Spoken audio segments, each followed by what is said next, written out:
Dagde. Et là, franchement, Philippe, hein? Ah bah, quand on connaît les deux, on sait qu'il va y avoir de l'action. Tristan Bénard, voilà, on le connaît, on le sait. Et un homme qui lui aussi est calme et sérieux, mais qui a un esprit peut-être plus revanchard, c'est Antonin Bobot, parce que rappelez-vous cette défaite subie par Antonin, c'était en finale du tournoi Star Night à Vitrolles en 2017. Et donc cette défaite, Antonin Bobot, alors on ne peut pas dire qu'il l'a en travers de la gorge, parce que c'était face à Tristan Bénard, et quand on perd face à Tristan Bénard, bon, on connaît la valeur du combattant. Voilà, on sait mais que la montagne est haute. Hein. Mais on n'aime pas perdre quand même. Clair, voilà. C'est sûr. Alors je parlais du ring de Dagde, excusez-moi, nous sommes à la Grande Motte. Hein, oui. Si on continue sur la plage, c'est à côté. Hein, voilà. Mais tout de suite, hein, le duel et regardez cette coordination pied-point parfaite chez les deux protagonistes, avec les high kicks, le travail en bas, le travail médian. C'est tout de suite, on a l'échantillonnage complet du kick. On n'oublie rien, et surtout Jean-Paul. Et là, nos téléspectateurs, hein, on les gâte avec cette entrée en matière pour 2018. D'ailleurs, on leur souhaite la meilleure année possible, bien évidemment, à tous les combattants et à tous nos abonnés. Mais surtout, Jean-Paul, c'est l'activité de ces deux boxeurs. C'est-à-dire, on est juste après les fêtes, et pourtant, regardez, ça n'arrête pas. Ce sont deux mobilettes. Ouais, vous voulez dire qu'il n'y a pas eu le temps de digérer, c'est déjà parti. Mais c'est vrai. Mais quand on regarde leur carrière, Philippe, on observe que ce soit chez Tristan ou Antonin, ce sont des combattants qui sont toujours préparés. C'est-à-dire que toute l'année, ils sont à la salle. Ils peuvent accepter un combat à court terme parce qu'ils sont toujours prêts. Et ça, c'est une grande constante chez ces deux combattants. Et c'est une leçon. C'est d'avoir une grosse condition physique. C'est une leçon pour tout le monde. Oui, pour une grosse condition physique en permanence. C'est-à-dire qu'on est toujours prêt à y aller et à y aller au plus haut niveau. Et attention, pas de coup lorsque le boxeur se tourne, ce qui est illégal aussi d'ailleurs de se tourner. La dernière minute du premier round. Ouais, belle sortie là, avec le low kick pour Tristan Bénard. Ouais, Tristan Bénard qui reste sur 5 victoires de rang depuis 2016, ses 5 derniers combats. Donc on vous a rappelé cette victoire face à Antonin Bobot, mais en juin 2017, eh bien, à Cavalère, il l'a emporté face à Roman Slutsky, qui était son dernier combat, sa dernière victoire. Quant à Antonin Bobot, eh bien, lui, il s'est refait une santé malgré tout après sa défaite face à Tristan Bénard. C'était en octobre dernier, face à Hamdi Olmi au TK2. Où il l'a emporté, et ça lui a fait du bien cette victoire. Ça lui a permis d'envisager et de se préparer de la meilleure des manières pour affronter les nouveaux défis de l'année 2018. Exactement. Antonin Bobot, bon, on le sait, hein, il a cette particularité d'accompagner chacune de ses frappes par un son. Voilà, donc c'est pas un han de bûcheron, mais Bénard et Bobot avec déjà, comme nous l'avons dit, un très bel échantillonnage technique. Toute la panoplie du kick est là représentée. Et je dirais que Tristan Bénard sort très bien son épingle du jeu dans cette première Exactement, Jean-Paul. On peut dire que l'activité peut-être a été un petit peu plus du côté d'Antonin Bobot, mais on le connaît, on sait que son débit de coups est souvent très important. Par contre, on l'a vu, Tristan Bénard, moins prolixe, comme vous le dites de temps en temps, Jean-Paul, mais par contre, peut-être... C'est ça. Puis on a l'impression que cette première victoire, lors de leur première rencontre, a permis à Tristan d'avoir une feuille de route très claire et qu'il suit à la lettre. Ouais. Et puis, il y a aussi cette osmose particulièrement réussie avec son nouveau camp, hein, finalement, puisque vous parliez des 5 dernières victoires. Eh bien, c'est vrai que Tristan... Avec le team Payan, voilà, ça marche très bien. Depuis qu'il y a ce camp pour lui à ses côtés, eh bien, ça marche plutôt bien pour Tristan, c'est le moins qu'on puisse dire. Alors maintenant on va voir justement, parce que Antonin Bobot, même s'il a déjà donné beaucoup de coups, a déjà développé beaucoup d'actions lors de la première période, il est capable d'augmenter le rythme, lui. C'est généralement même sont très caractéristiques au niveau de la cadence. C'est vrai qu'il a une propension assez nette à pouvoir monter en gamme. Regardez, c'est ce qu'il fait d'ailleurs, hein, ce qu'il n'a pas fait dans la première reprise. Il repousse des assauts de Tristan Bénard. C'est la première fois qu'il le fait reculer. Voilà, c'est ça, et ça fonctionne bien. Ça fonctionne bien parce que Tristan est meilleur en offensive qu'en reculant, même s'il sait aussi très bien boxer en défense. Antonin Bobot a tout intérêt à le pousser un peu dans ses retranchements et à lui marcher dessus. Et le public qui encourage Antonin. Ouais, beaucoup de supporters d'Antonin à la Grande Motte. Le genou, bien fait, le crochet du gauche, il était bien suivi. Ouais.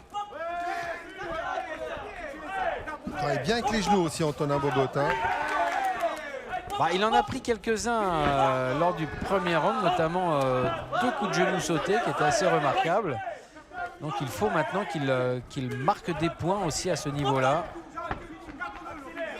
Et il est en train d'en marquer, Jean-Paul, parce que l'impression qui se dégage de ce deuxième round, c'est que c'est lui qui finalement est en train un petit peu de renverser ce qu'il s'est passé lors du premier, où on avait vu un Tristan Bénard délivrer moins de coups, mais beaucoup plus précis, être beaucoup plus format patron, alors que là, à l'inverse, Antonin Bobot réussit à faire reculer Tristan Bénard, et même s'il s'expose un peu, quelque part l'impression laissée, c'est qu'il est en train d'inverser un petit peu la tendance de la première reprise. Oui, au moins rééquilibrer, ça c'est important. Pour rééquilibrer le combat, c'est exactement ça. Voilà, les 30 dernières secondes avec un peu plus de répliques maintenant de Tristan Bénard. Attention de ne pas repousser. Le crochet gauche. Il y a un round pour chacun. Le premier pour Tristan, le deuxième plus pour Antonin. Les deux boxeurs très proches l'un de l'autre. Et comme on le dit souvent, le troisième sera vraiment décisif. Donc c'est un peu l'idée qu'on peut se faire de ce qu'on couvrir là avec les ralentis proposés par Thierry Dubois à la régie. Et regardez ce backfist là qui a bien marqué quand même s'il n'a pas stoppé, loin de là, Tristan Bénard. Des coups un petit peu plus décisifs de la part d'Antonin Bobot pour cette deuxième reprise. Le coup de genou très joli, et puis ce crochet du gauche qu'on avait bien noté. Voilà, belle remise en bas. Crochet du droit avec le low kick. Beaucoup de travail sur les jambes, Jean-Paul. Le crochet du gauche de Tristan Bénard aussi. Dans cette catégorie qui devance tout le monde. Sacré client. Et on comprend pourquoi. En tout cas, voilà, Jean-Paul. Sacré talent aussi. La troisième reprise entre les deux combattants, et une troisième reprise qui sera probablement la reprise décisive. Oui. Et encore faut-il qu'il y en ait un des deux qui se démarque, parce qu'on est vraiment dans une rencontre extrêmement bien équilibrée. Ça peut se jouer à la puissance, car il n'y a pas eu encore un véritable coup fort où on a senti celui qui le reçoit ébranlé. Et ça peut tout décider. Le high kick, mais il perd l'équilibre. Ouais, mais Jean-Paul, ce sont des boxeurs qui sont plus dans le rythme que dans le coup fort. Plus dans le rythme, plus dans la frappe que dans le punch, c'est vrai. C'est vrai. 21 victoires pour Tristan Bénard, avec seulement 4 obtenues par KO. Un petit peu plus pour Bobot, qui a un ratio de 1/3 de KO, c'est-à-dire 12 victoires par KO sur 36 obtenues au total. Ce ne sont effectivement pas des punchers.